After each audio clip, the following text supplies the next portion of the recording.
Банк менен кардардын ортосунда келишимде милдеттүү түрдө насыянын мөөнөтү көрсөтүлөт. Финанс кредиттик мекеменин кардар карызды толук төгүп бүтүүнүн акыркы мөөнөтүн алдын ала тактап алышат. Мөөнөт негизинен кардардын каалоосу боюнча банктын эрежелерин эске алуу менен 3 айдан 10-15 жылга чейин белгиленет. Насыя кыска, орто жана узак мөөнөттүү болуп 3кө бөлүнөт. Кыска мөөнөттүү насыялар 3 айдан 1 жылга чейин, орто мөөнөттүү 1 жылдан 3 жылга чейин, узак мөөнөттүү 3 жылдан өйдө. Кыска мөөнөттүү кредиттер юридикалык жактарга берилүүчү кыска мөөнөттүү кредиттер, жеке жактарга берилүүчү кыска мөөнөттүү кредиттер, анан дагы овердрафт. Овердрафт дагы бул кыска мөөнөттүү кредитке кирет да. Бул жеке жактар үчүн кыска мөөнөттүү кредит аз мөөнөттүн ичинде чечилүүчү проблемаларга байланыштуу болгон кредиттер десек болот да. Мисалы үчүн жеке эмерек алуу үйгө. Овердрафт бул банктан карыз алуунун эң ыкчам жолу. Насыя берүүнүн бул түрү банктарда жакын деле пайда болду. Айрым банктарда маяны алганга чейин карыз берилет деген жарыяларды окуп калгандар болсо керек. Эгер сизге дүкөндө же башка жерде акча жетпей калса, анда кайсы банктын карточкасын алып жүрсөңүз, ошол банктан заматта эсебиңизди толтуруу үчүн карыз сурай аласыз. Насыянын бул түрү 1 айга чейин эсебиңизге акча түшкөнчө берилет. Кыска мөөнөттүү кредитти берүүдө кароо процесси бул жөнөкөй анан экспресс болуп бөлүнөт.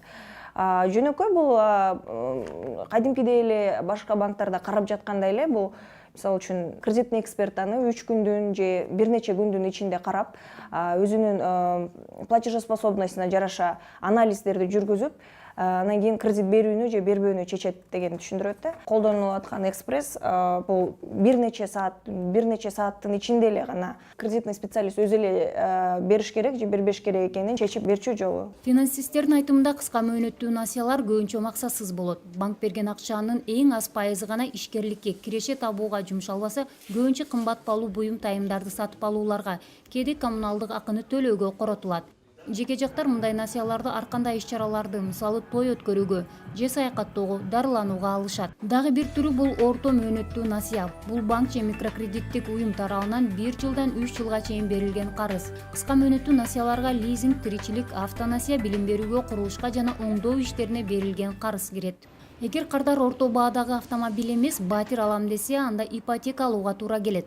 Ипотека узак мөөнөттүү насыяга кирет. Мында кардар менен банктын кызматташтыгы 3 жылдан ондогон жылдарга чейин созулат. Юридикалык жактар менен узак мөөнөттүү кредит алат. Анткени юридикалык жактар жеке жактарга салыштырмалуу алардын түшүүчү пайдасы мындай алдын ала билинип турат да. Ошондуктан алар өздөрүн рефинансировать эткенге, кайра каржылоого деле алышы мүмкүн. Ошол эле мисалы үчүн автокредит, машинаны кредитке алуу деле бул узак мөөнөт болушу мүмкүн.